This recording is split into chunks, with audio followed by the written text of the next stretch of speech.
How is it going, everybody? First off, hope you're having a great day today. My name is John, and this is Just Bucket Sports.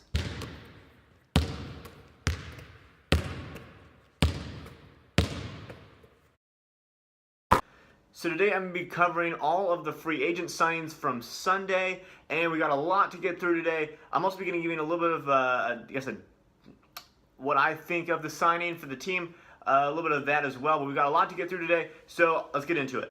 So the first signing I'm going to talk about is the Paul George signing by Oklahoma City, the 4-year, $137 million deal that they signed. I don't really think that it did a whole bunch. They don't get worse, obviously. They don't get worse by any means, but I don't think that bringing him back now makes them a title contender. I'm excited to see what else they do. Is where I'm at right now. They also got Jeremy Grant. That really helps. But just retaining guys doesn't mean you're going to be a whole bunch better. But especially with their case, I don't know. But I don't think that this makes them a title contender. I just don't think it makes them any worse. And that is actually the next sign I'll be talking about, the Jeremy Grant signing by Oklahoma City, the 3-year, $27 million deal. Again, great guy to retain. Make sure that they don't get worse. That's what that means. But I don't think, unless he can add something to his game this summer, I don't see him adding anything new to that team. Next is the Houston Rockets. So the Rockets keep Chris Paul, great move. And they also bring back Gerald Green. Again, those were two necessities. However, Trevor Ariza has left for the Phoenix Suns. And that is a huge, huge blow to them. I'm really excited to see what they do to counteract that. There's been a lot of reports that they're now going to go after Wilson Chandler. If that goes through, maybe we talk about them being back in the conversation with Golden State. But as of right now, without Trevor Ariza, I really think they have lost a huge edge in terms of trying to surpass the Warriors. Grant signed a 2-year, $61.5 million deal with the Warriors, so he's coming back. Nikola Jokic signed a 5-year extension with the Nuggets, so he's going back. Aaron Baines signs a 2-year, $11 million deal with Boston. Great big man for them to get, also at a discounted price. DeAndre Jordan finally goes to Dallas Mavericks, signing a 1-year, $24 million deal. Now, he is exactly what they need. They're probably not going to re-sign Randle Noel, so they get a huge upgrade with DeAndre Jordan. Now, with Luka Doncic and Jordan and Dennis Smith Jr., I see and that's great, especially for Doncic to have that many athletic players near him. And then also you have a nice little mix in your front court with Dirk being more having to be more skill-based right now in terms of shooting skills, not like ball handling, but has to be more skill-based. And now you have DeAndre, who's more athletic-based. And then in the backcourt, you also have Doncic, who's not as athletic as Smith, but also he's like the more skilled version. And then Dennis Smith is actually the more athletic version. So I think they have a really good mix. I'm really excited to see how that team meshes, especially with Summer League starting soon. I'm really excited to see Dennis Smith Jr. in Summer League. Hopefully, he's made a lot of improvements. But I think DeAndre Jordan to the Mavs is a huge upgrade for them and a really great thing for them. Then Ersan Ilyasova goes back to the Milwaukee Bucks. This is great for them. They need shooting and they need people who can make plays like that. He's great for them. He hustles. He shoots. He's just a great signing for them overall. And then Doug McDermott goes to Indiana. That's great for them. Again, they also need shooting, and that's exactly what he is. He's shooting. He'll probably come off their bench, but that's a good sign for them. Joe Harris stays with the Brooklyn Nets. I actually was really surprised by this one. I thought due to his season shooting so well that someone was going to throw him a lot of money to come off the bench, more of a title contender team, but that Brooklyn's able to retain him, that's awesome.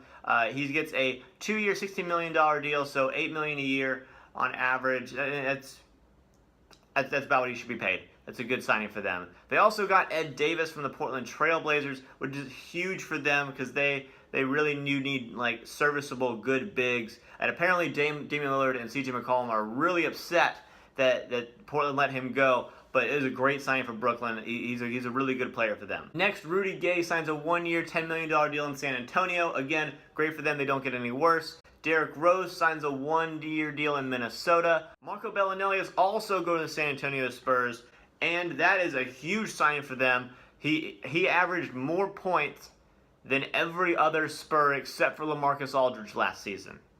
So if nothing else, he gives you scoring, and he was really good in San Antonio. I believe the year they won the championship, he was in San Antonio. Or I know he won the three-point contest that year, but I'm not sure they won the championship that year. But he's a great signing for San Antonio. He's a good shooter, good smart basketball player, everything they need on their team. Also, Omri Caspi is going to the Memphis Grizzlies. They need shooting, they need veteran presence, especially since they're on the, I guess, fence about rebuilding. Having him there makes them more of a competing team, but also if they decide to rebuild, he's a great veteran to teach the young guys. I think that's a great year. It's only a one-year deal, so good signing for Memphis. Next, Fred VanVleet stays in Toronto. This actually got me by surprise a lot because, I mean, it's a 2-year, $18 million deal, so he got paid compared to what he was getting paid before. But I really thought that either Charlotte or Washington or maybe even the Magic were going to take a look at him, because I thought that this would be the year that he's either goes to someone who's willing to pay him a lot of money to be a backup point guard, something like Charlotte, who probably really needs a backup for Kemba. But Toronto retains him. That's great for them. They're really going to need him because he is so good with behind Kyle Lowry. That's a really good sign for them. Next, there was a lot of controversy around if Brandon Jennings is going back to the Bucks or not. There was first a report saying that they did pick up his team option. Now the report saying that they aren't going to pick up his team option.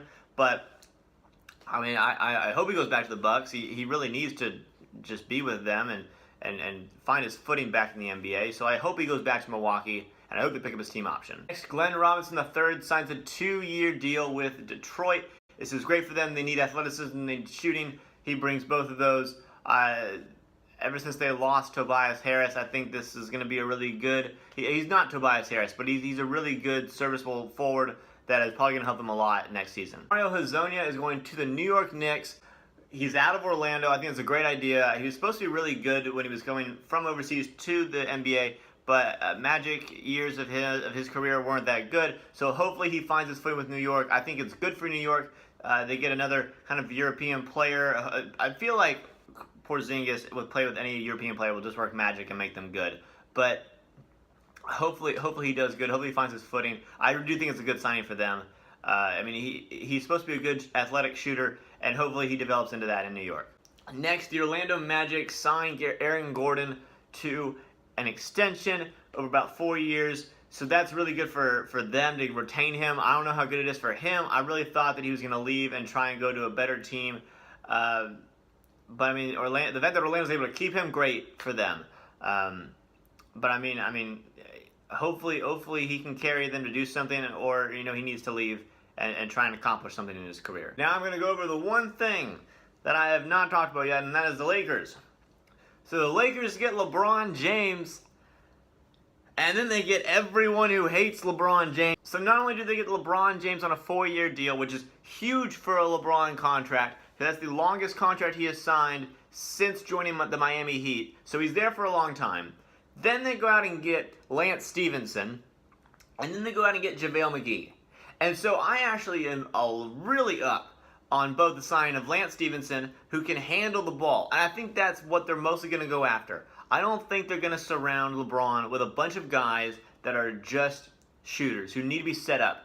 They're going to get Lance Stevenson, who can create a shot for him. JaVale McGee, who plays off the ball entirely, right, is simply there for lobs, but he will be great for them in that regard. They really did a good job of getting people so far who can help LeBron with handling the ball. They already have Lonzo. They already have, Ingram, and Hart maybe can take it out of his hands every once in a while, but they have guys who can handle the ball and make plays, and that is so huge when what we've seen with past LeBron teams, where it's all on him and then you have shooters around him. But they took a different approach, and I'm really excited to see how that works out. And I think it's a great move to get guys who can also create around LeBron James. All right, guys, so I want to take this time to say I'm sorry I wasn't able to upload yesterday. I'm going to attach all the Monday signings onto this video, and then we both get Sunday and Monday, and then I'll make another video that I'll release on Wednesday covering all the Tuesday signings. All right, so let's get into it. So on Monday, the 76ers have signed J.J. Redick back on a 1-year, and it's somewhere between 12 and 13 million. I wasn't able to find a definite number. That was all the reports are saying, somewhere in the 12 to 13 million dollar range. Great for them. especially since they missed out on LeBron, it's really good that they need to bring everyone back so that they can have a shot at really being competitive in the East. Next, LeBron James gets another rival of his, and that is Rondo. Now, there are a lot of layers to this, and there have been a lot of speculation as to why the Lakers signed him. And it's going anywhere from they did it so they can trade Lonzo, they did it to battle Lonzo, they did it so that LeBron has more people to create around him. So there's a lot of opinions around this signing, but I think it's a good signing. It is hard because Rondo's not a shooter, and you do need shooters around LeBron. But I'm really excited to see how they work together. I mean, he gets a really headstrong, good point guard that is going to be able to take the ball out of his hands and really be effective with it. And that's a huge thing. Like I talked about, it'll be the same video, but what I talked about yesterday was just how important it is to get guys who can create around LeBron James. And he is definitely a guy who can create and play defense and be effective on the Los Angeles Lakers now. Next, this one kind of went under the radar. Mike Scott, you might not even know who he is. I'll put a picture up right now. Has signed with the Los Angeles Clippers on, I believe, a one-year deal. That's really good since they're going to lose DeAndre now. He's an athletic big who can shoot threes every once in a while, and so he will be really, really good for them, I think, down the road. Plus now, Gilgeous-Alexander now has another veteran big around him, along with Gortat. I mean, Gortat and him both played in Washington, so there's already chemistry there. But I think it's a good signing, under the radar, but I mean, it's not going to be a huge difference, but it's a good signing for them. Next, Derek Favors stole money from the Utah Jazz. I'm joking, of course. Derek Favors signed a 2-year, $38 million deal, which should seriously be thought of as absolute robbery. Good for Derek Favors to get that money. I mean, get all the money they're going to pay you. But for a guy that averages maybe double-digit points, double-digit rebounds, and not a bunch else, and kind of sticks, not 17 and 10, but like 13 and 10, right? While productive, sure, I don't know if he's worth 2 years, $38 million. But good for him that he got paid. He will help the Jazz. He's a good part of the Jazz. But I really thought that he was going to be on the move, considering what he's probably looking to get paid and what they would be willing to pay him. I thought someone else would pay him more to make him leave. But good for him that he got paid. The Jazz get a serviceable big back, and they don't lose anything. That's the good part for them. Next, the New Orleans Pelicans replace their point guard who can't shoot with another point guard who can't shoot. Of course, I'm talking about Elfrid Payton, who just joined the New Orleans Pelicans after Rondo left. Good for him. They're not going to have to readjust to anyone new. He's practically the next Rondo. So good for him to get paid and good for him to go on to another team. I'm excited to see what he does with the Pelicans. He's still young, and I think last season he had spurts of being able to shoot, so I'm excited to see how that works. Plus, he cut his hair now, so maybe that will help a lot. We'll see, but good for him that he joined the Pelicans. He's a good defensive point guard, and so he'll be good alongside Anthony Davis. Speaking of the New Orleans Pelicans, they also get Julius Randle after they lost pretty important big, but I'm going to talk about that later. They signed Julius Randle. He'll be really good with them. A good fresh start for him. I'm excited to see what he does with them. Next, Nerlens Noel is out of Dallas and into Oklahoma City. Now, I talked about how Paul George and Jeremy Grant didn't really move the needle for Oklahoma City, but I think if Nerlens Noel can get playing time and kind of get out of his own head and really find some confidence in himself for playing basketball, I think that makes their team a lot better. I think behind Steven Adams, it gives them a good spark, athletic big who can run the floor, catch lobs, dunk, block shots, all of that. He's not a bad perimeter defender either, so he can be really, really good if Billy Donovan can put a lot of trust into him and really let him be good. And he has to do the work himself, but if he can take advantage of that situation, I'm really excited to see what he does for Oklahoma City next year. Next, Seth Curry signs with the Portland Trailblazers, which, while confusing, it's not all confusing. They needed another backup guard for Dame and CJ, and they already had Shabazz Napier, but now they get another guard. My only concern with this is that CJ is undersized to be a 2 guard. While he is one of the best in the league, he is undersized to be a 2 guard. And then behind you, Shabazz Napier's not very tall. He's about 6 foot. And so you don't have a big guard there, and that's now 3 guards you don't have that are really towering over anyone in their position. And now you sign Seth Curry, who's also an undersized guard, while also incredibly skilled. He's an undersized guard, and so now you have 4 guys who don't differentiate themselves in any way from height. The only difference is skill level, and personally, I'm not a fan of that. I would want, if I already have a small skilled guard as my point guard, I want a bigger guard backing him up, or someone that does something differently, maybe a defensive guard backing him up. And that's my biggest worry, is that they're all undersized, and that leads to some defensive inability. So while I'm excited to see what he does, I mean, good, he's out of Dallas, he gets another fresh start. He wasn't playing at all last season because of his injuries, but I'm excited to see what he does coming back. I'm just confused why Portland would be going after him versus someone else who is more defensively able, considering that's a big lack for them. And now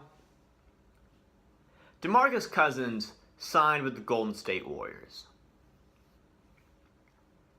When I read this, I assumed that I was following the wrong Woj account. I thought this was a joke. And I still can't believe what I read. Like, $5 million for a guy that was in line to get paid over $20 million. How? This had me so confused. I had thought that I had missed something. Like, I had thought that I had been fast forwarded to where DeMarcus Cousins is like 37 years old and still in the NBA, and people are like, "Oh, just sign him. He'll add something." I legitimately was so confused by this, so confused by the amount of money that he is taking, that I thought I had time traveled into another dimension. How do you leave your... I don't know if this is worse than Kevin Durant. I honestly don't. I feel like it's not. But I feel like I don't understand what... I need to see him explain it. I want to see the press conference when they introduce him to the team. Because I don't understand how you take $5 million as a superstar. Maybe it's because no one else does it. It's because no one else is like, I'm going to take $5 million. Like if Chris Paul, Paul George, LeBron James, like, I'm going to take $5 million, you just go sign everyone else. Everyone will be like, what is going on? But the fact that he is arguably the best center in the NBA, and he took $5 million to go sign with the reigning 2-time NBA champions. I don't understand how they keep getting people. Like, is this room at the Hamptons just like magical? Like what? Guys, I'm very frustrated by this, very confused, and I don't like it. I don't like any of it.